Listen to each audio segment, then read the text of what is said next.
Real hip-hop is dope cuts. Attitude. Hip-hop is a lifestyle. Dope hooks. Beats, rhymes. Is unity and friendship. Banging beats. Charisma. Dope flows. Delivery. Dope concepts. Cuts. Creativity. Dope voices. Unbridled creative expression. It's about being fresh. Independent hip-hop is coming of age. Young musical entrepreneurs across the world are deciding to put their music out on their own labels and reap the rewards, as well as face the hardships that it brings. The punch backer, rhyme attacker, hijacker. With your whack, you're slack, off track, crew. Yes, I'm talking to you by the way. How do you do? All them type of people with the best at slavery. Killing my people and then they wanna call it bravery. You can't see where I'm coming from. You're blind, cause I am the human time bomb. The late 80s proved a fruitful time for hip-hop in the UK. Simon Harris's Music of Life began to make an impact from his small 16-track studio in London. From here, Simon would record with artists he had found from demo tapes. Word of mouth started to build, and soon the buzz from artists like the Demon Boys, MC Duke, Hijack, plus kick-started the UK rap industry. The majors kept an eye on the situation and began signing up indie talent like MCD and Cash Crew in the hope of profiting from the growing scene. It never happened. The company said hip-hop couldn't be sold to a mass market. The artists insisted that majors didn't understand the music, as Ty explains. It definitely dipped in the early 90s, and what basically happened was a load of people had not broken, and a couple of people got signed to labels and just ran off with money, and people just felt like it couldn't work. And then also at that time there was quite a strong programming going on where you would get top DJs who wouldn't play UK stuff, or they'd play it for half an hour, or they'd play it and they'd be like, oh, let's have a UK special, and the message that sends to people is this music isn't as good as this music. So that's what kind of was going. We was going through that, and also a lot of the music wasn't actually that good either. So the people, production-wise, we was learning, we was developing, but now there's really no excuse. People are making top-notch stuff. This is Rodney P. I'm a UK hip-hop artist. I'm also a UK hip-hop record label owner, and right now I'm a DJ on One Extra with my man DJ's Dada Skits. Early on, being told by people that what you're doing is never gonna go through, and that's people on all levels. That's hip-hop fans on the street who are listening to LL Cool J and said British rap don't never sound good. People in record companies who said I will never be able to sell that. To even like, you know, simple things like getting your records out and not be able to get them in the shops or get them played. These are all the things we fought against, so that now we're kind of over that hump. I got my own label, I got my own distribution deal. My deal's hooked, and it's not me alone, that's the scene in general. As the major American acts cut through the charts, it was time for the new generation to take the matter in their own hands. Encouraged by the success of Rawkus in the States and the disrespect shown to their music, plus the availability to make, hear and sell their music, the independent was reborn. With their autonomy comes hard work, and lots of it. It's not easy being independent, but it seems the pros outweigh the cons. Rodney P.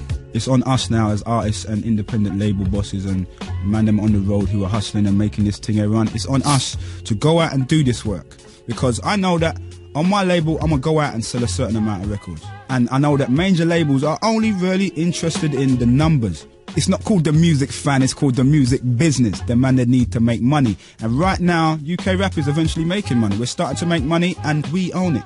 So now as artists, we can go out and say, well, okay, we've taken this scene so far. I know that if I put out my album, I'm going to sell 20 to 30,000 albums. Any major label that comes to talk to me, man, I'll tell you, I've broken down the mathematics. Yeah! Yeah, man! Boss of Big Dada Records, Will Ashen. There's a slight advantage in that a lot of people are very suspicious of stuff that comes out of major labels. It's much easier to be taken seriously on an independent.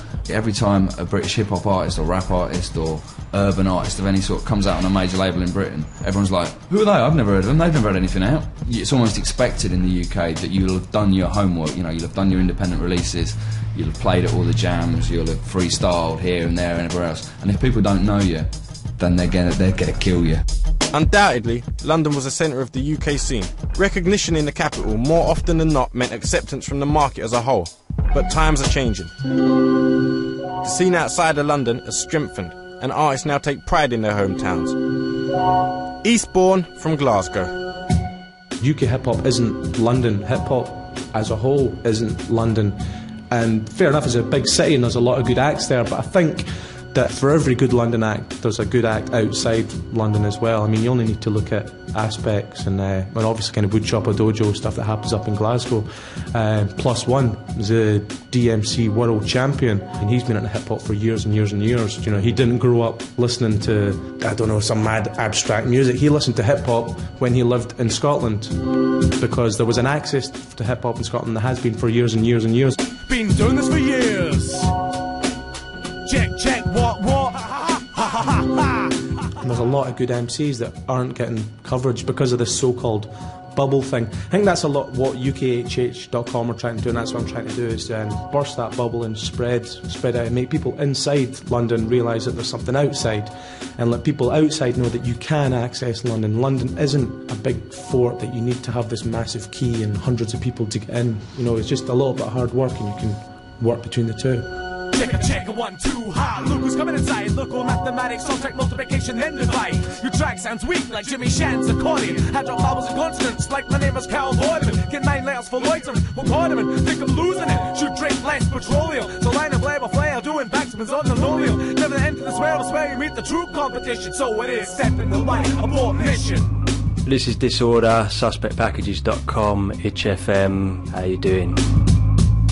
A lot of the bigger sales of vinyl that I can see are London-based artists. You know, the London twang and, you know, that kind of thing people really want to hear. But there is a big scene outside, like in Bristol, up in Scotland, and people are now tapping into that as well. And they're building up their own scenes in their own towns, and certain artists are moving out and venturing from London and collaborating with other artists outside of London, and they can see that working.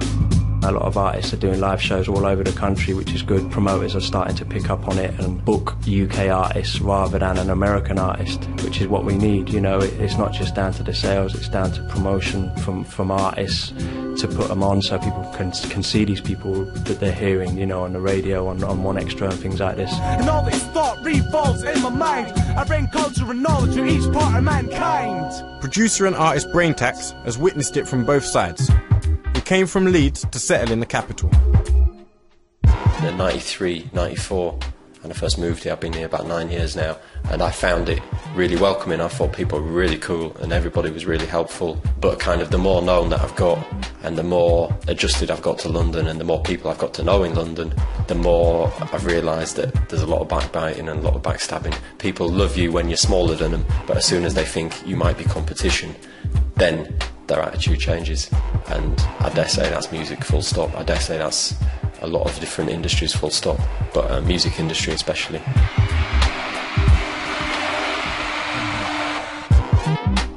Oh, everybody thinks that they've got to fight for this one piece of the pie, when really there's lots of pies out there you could be getting a piece of. But yeah, I find it very competitive now, and disheartening in a way as well. And London artists are now taking note of acts from around the country. Fallacy and Fusion. The scene out of London is flourishing. The Midlands is lit. All the way up to Scotland, across to Ireland, there is a wealth of talent. Out the Ville from Nottingham. Nottingham's ridiculous. Real recognise real then. If your music is good, no one can deny good music, because you'd be robbing yourself for something you like.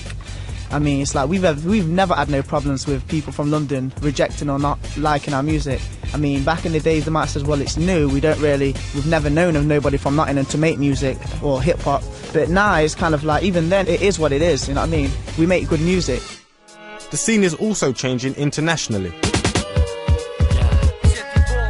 This is DJ Jigida, coming to you live from a radio student in Zagreb.